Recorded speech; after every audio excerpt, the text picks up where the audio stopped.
Hello friends, how are you? I hope you are well and good.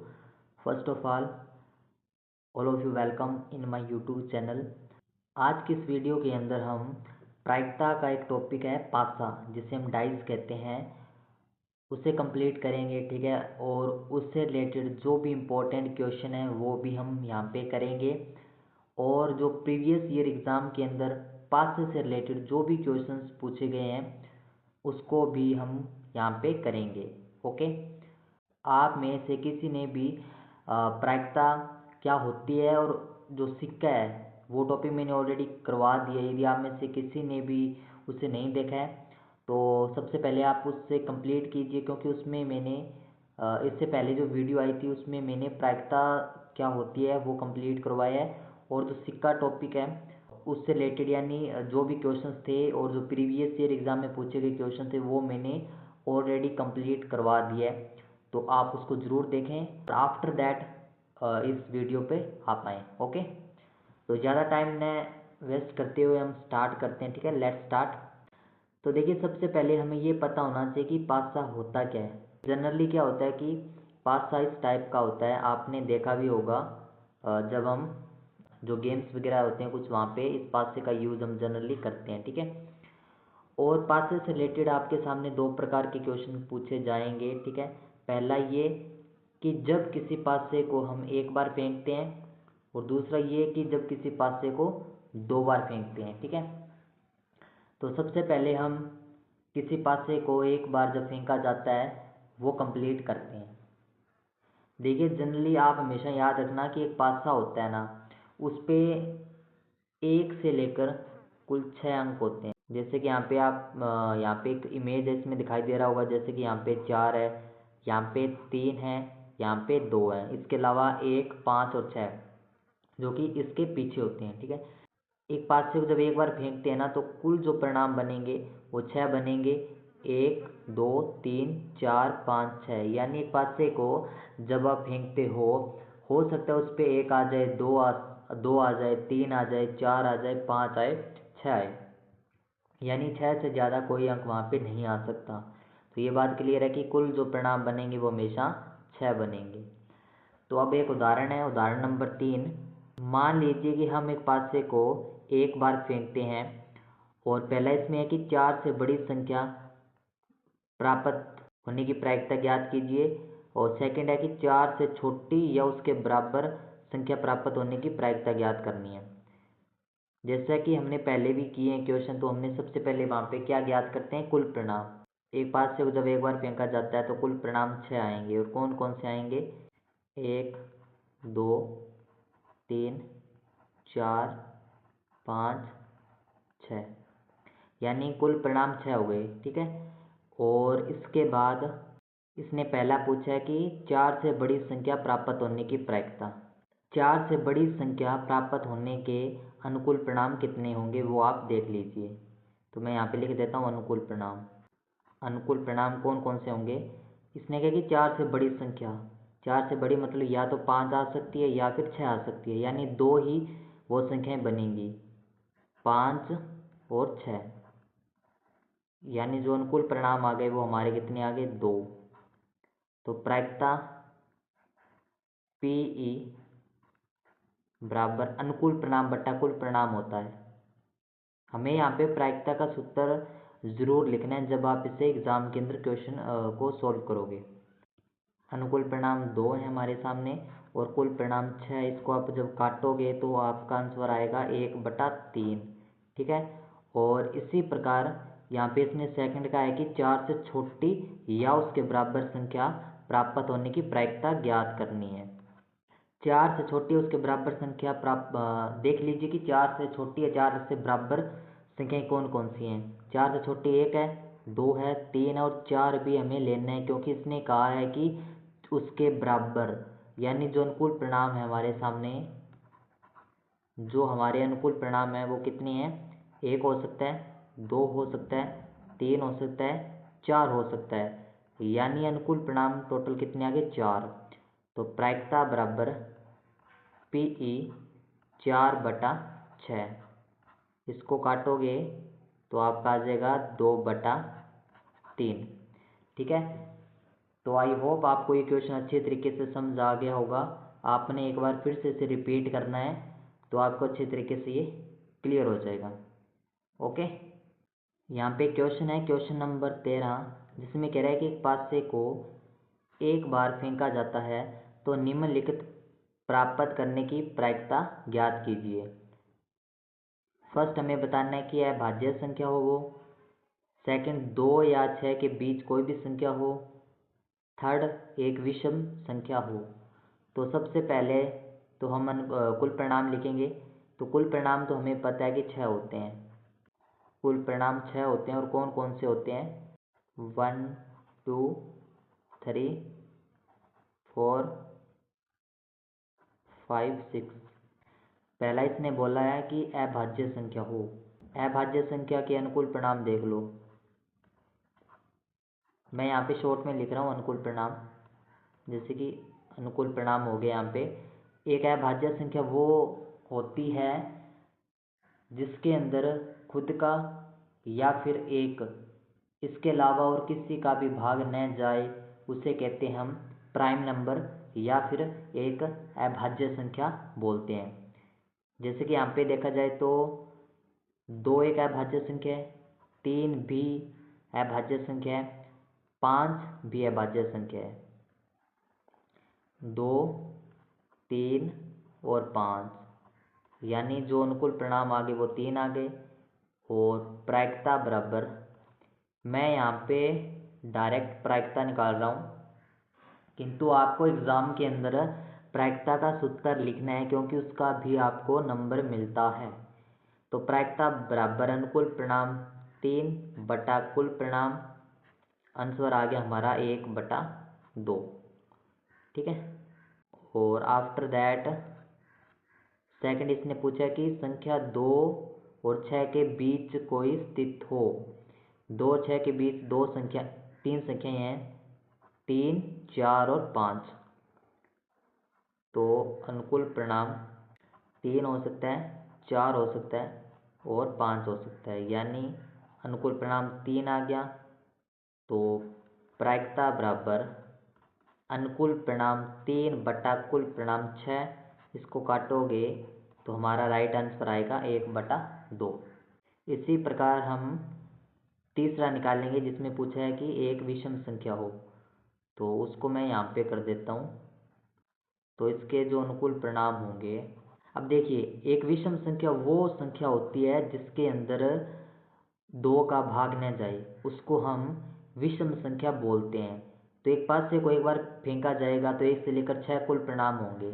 तो इनमें से आपको वो संख्याएं चुननी है जो 2 से न कटे, यानी वो संख्याएं होंगी आपकी 1 हो सकता है, 3 हो सकता है और 5 हो सकता है, यानी यहाँ पे कुल परिणाम आ गया 3। तो प्रायिकता बराबर PE 3/6। जब आप इसको काटोगे ना तो आपका आ जाएगा 1/2। ठीक है, नेक्स्ट हमारा क्वेश्चन नंबर है 19, और इसमें कह रहा है कि एक बच्चे के पास एक पासा है जिसके फलकों पर निम्नलिखित अक्षर अंकित हैं A B C D E और A। इस पासे को एक बार फेंका जाता है, इसकी क्या प्रायिकता है कि उस पे A प्राप्त हो या फिर उस पर सेकंड है D प्राप्त हो। देखिए सेम ही क्वेश्चन है, अंतर सिर्फ इतना है कि यहाँ पे जो जैसे कि जनरली जो पासा होता है हमारे पास, उस पे 1 से लेकर 6 तक कुल अंक होते हैं। ठीक है, बट यहाँ पे क्या है, कुछ लेटर्स हैं वो उन्होंने दे रखे हैं कि उस पासे के ऊपर जो उसके फेस है उसके ऊपर ये अलग अलग लेटर्स वहाँ पे इंस्क्राइब किए गए हैं। तो यहाँ पर भी जो कुल परिणाम बनेगा, कुल परिणाम 6, और इसने पहला पूछा है उस पे A प्राप्त हो। अब A प्राप्त करने के अनुकूल परिणाम कितने होंगे? अब देखिए यहाँ पे क्या हो रहा है कि अब देखिए A दूसरे पर B है, तीसरे पर C और चौथे पर D, पाँचवें पर E है और छठे पर A है, यानी यहाँ पे 2 बार A आ रहा है, यानी जो अनुकूल परिणाम होगा वो 2 होगा। तो प्रायिकता बराबर अनुकूल परिणाम 2 कुल परिणाम 6, इसको काटोगे तो हमारा 1/3 राइट आंसर होगा। उसी प्रकार उसने पूछा सेकंड कि उस पर डी प्राप्त हो। अब यहाँ पे देखिए डी कितनी बार आ रहा है, तो ऑब्वियसली बात है एक बार आ रहा है। तो जो हमारा अनुकूल परिणाम होगा, अनुकूल परिणाम 1 होगा, तो प्रायिकता बराबर 1/6। प्रायिकता बराबर अनुकूल परिणाम बटा कुल परिणाम। आई होप ये क्वेश्चन भी आपको अच्छी तरीके से अंडरस्टैंड हुआ होगा। नेक्स्ट, अब हमारे सामने एक क्वेश्चन है, क्वेश्चन नंबर 25, और हमें यहाँ पे बताना है कि भाई ये जो कथन दे रखा है वो सत्य है या फिर असत्य है, और हमें सकारण उत्तर का मतलब होता है हमें अच्छी तरीके से यहाँ पे एक्सप्लेन करके बताना है कि ये क्वेश्चन सत्य है क्यों है और असत्य है क्यों है।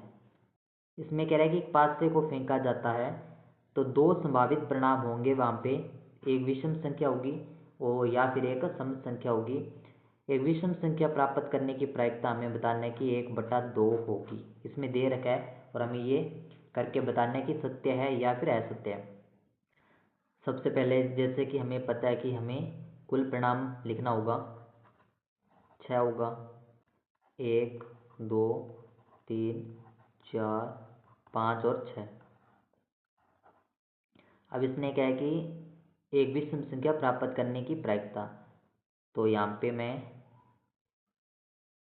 विषम संख्या के अनुकूल परिणाम लिख लेता हूँ। अब यहाँ पे देखिए कि विषम संख्याएं कितनी आ रही हैं, विषम संख्याएं जो कि एक पास से को छानने पर आ सकती हैं। 1 विषम संख्या, 3 विषम संख्या और 5वीं विषम संख्या है।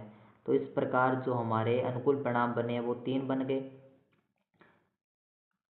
और प्रायिकता बराबर हमें पता है अनुकूल परिणाम बटा कुल परिणाम होता है। अनुकूल परिणाम यहाँ पे 3 और कुल परिणाम 6 है, इसको काटोगे तो हमारा जो आंसर आता है वो 1/2 आता है। और यही सेम टू सेम हमें दे रखा है कि प्रायिकता कितनी होगी, 1/2 होगी। तो इसका मतलब ये जो कथन हमें दिया हुआ है वो एकदम राइट है। देखिए दोस्तों, अभी तक हमने जो भी पढ़ा वो ये पढ़ा कि एक पासा है जब उसे एक बार उछाला जाता है तो क्या घटनाएं बनती हैं और कैसे जो उनसे रिलेटेड क्वेश्चन बनते हैं वो हमने यहाँ पे कंप्लीट किए।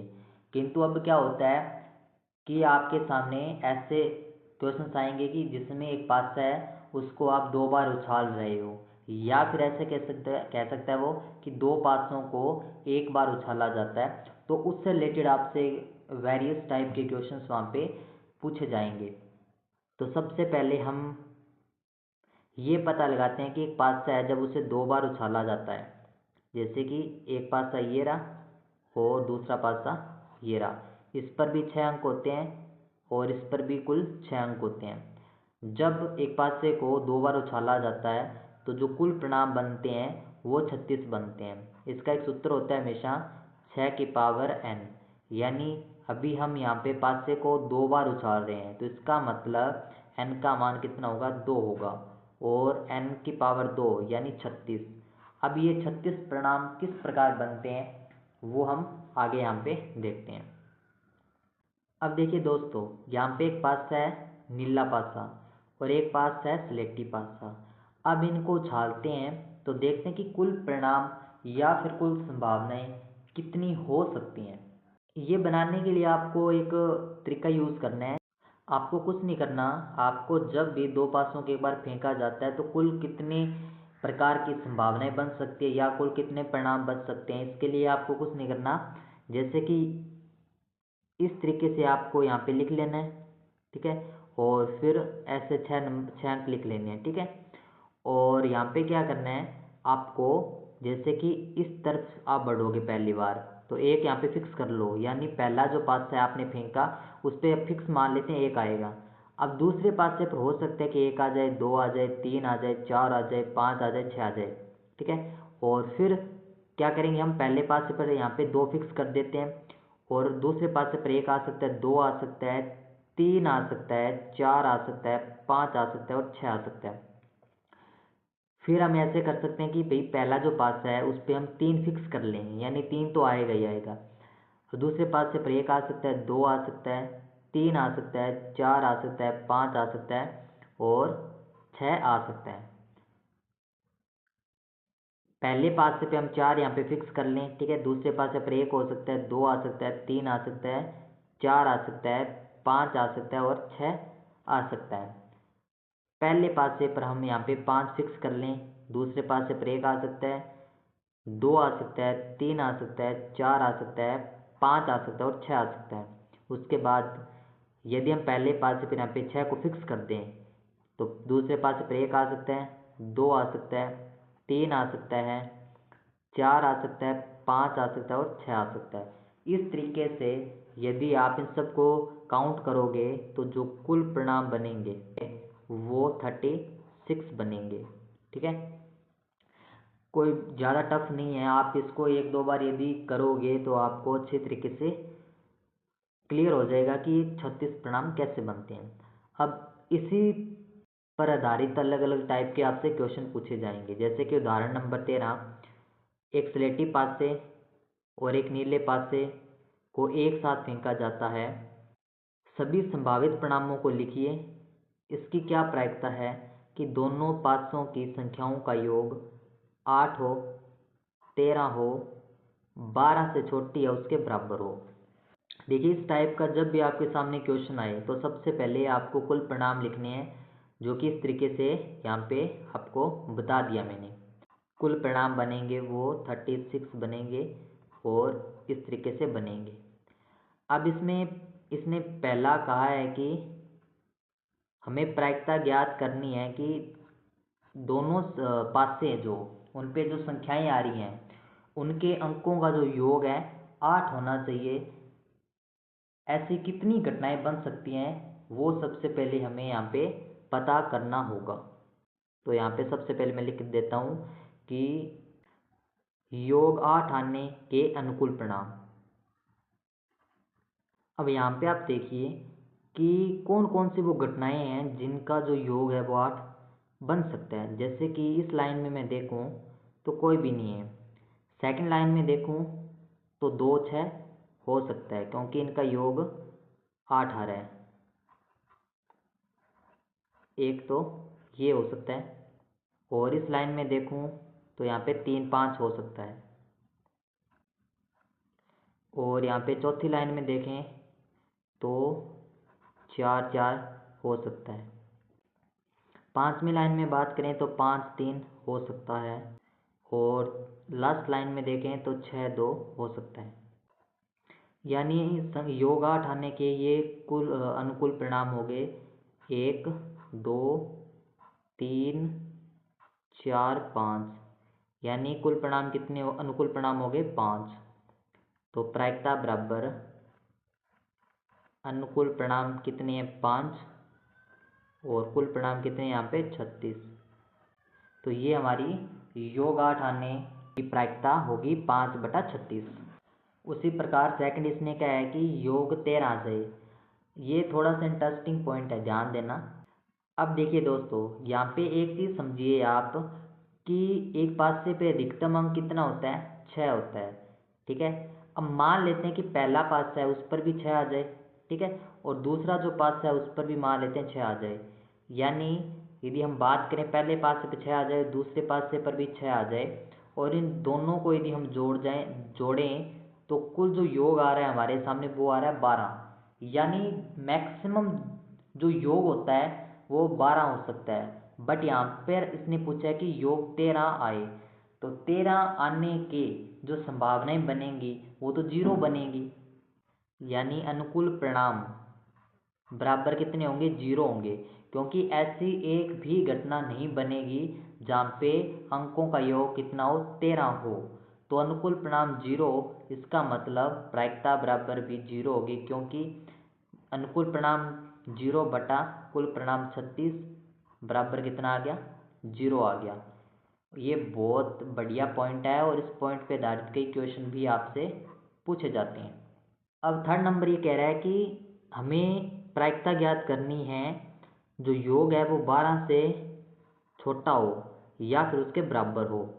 अब देखिए, यदि हम प्रैक्टिकली थोड़ा सा सोचें तो योग 12 से छोटा हो, इसका मतलब कम से कम जो योग है वो हो सकता है कि पहले पासे पर एक अंक आ जाए, मान लेते हैं, और दूसरे पासे पर एक अंक आ जाए। इसका मतलब इनको जोड़ें तो 2 बनता है। इसका मतलब कि पासे पर 2 पासों को जब एक साथ फेंका जाता है तो जो मिनिमम जो योग आएगा वहाँ पे, कम से कम जो योग होगा वहाँ पे 2 आएगा, ठीक है। और फिर 3 आ सकता है, फिर 4 आ सकता है, 5 आ सकता है, ऐसे करते करते मतलब मैक्सिमम योग 12 हो सकता है। अब इसने क्या कि 12 से छोटा या उसके बराबर, यानी हमें 2 से लेकर 12 तक योग आने के अनुकूल परिणाम निकालने होंगे, जो कि मतलब प्रैक्टिकली बहुत बड़ा एक बन जाएगा, ठीक है। तो इससे अच्छा है कि हम इसको थोड़ा सा लॉजिकली इस क्वेश्चन को अप्रोच करने की कोशिश करते हैं। आपने एक चीज़ पढ़ा है कि जो प्रायिकता होती है उसका कोई भी घटना है जो घटित होती है या फिर उसके घटना नहीं घटित होने की जो प्रायिकता है उसका योग होता है वो हमेशा कितना होता है, 1 होता है। अभी हमने एक चीज़ निकाली कि भाई को 2 पासा जब उसको एक साथ फेंका जाता है तो योग 13 आने की प्रायिकता कितनी होती है, 0 होती है। अब यदि हम प्रायिकता का योग 1 होता है, उसमें से यदि हम योग 13 आने की प्रायिकता यदि घटा दें तो हमारे पास योग 12 से छोटा या फिर उसके बराबर आने की प्रायिकता हमें पता चल जाएगी। समझने की यहाँ पे कोशिश कीजिए 1 मिनट।